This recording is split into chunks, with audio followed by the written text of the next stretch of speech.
میثم ابراهیمی. غمو تو چشمام دید، به حال دلم خندید، گفت داره میره واسه موندن دیگه دیره، از عاشقی ترسید.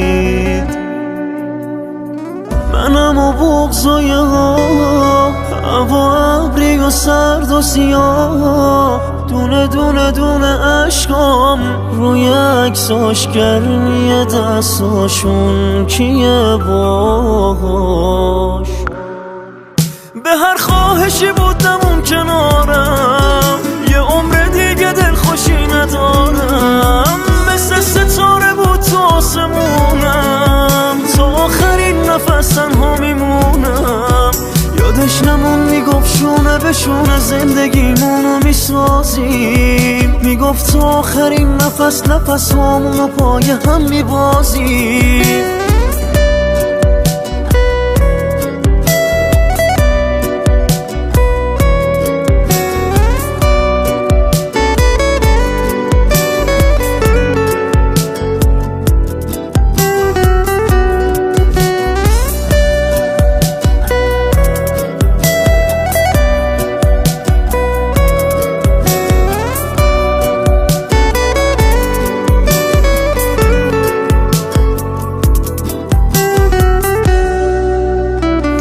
منم و حال و هواش دور شدم از دستاش، دیگه میسوزه دل دیوونم، حالا من موندم و حسرت خاطرهاش.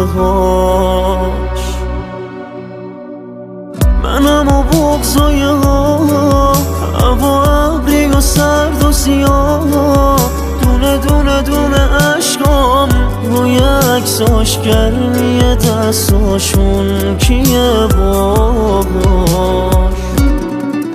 به هر خواهشی بودم اون کنارم، یه عمر دیگه دلخوشی ندارم، مثل ستاره بود تو آسمونم، تا آخرین نفس تنها میمونم.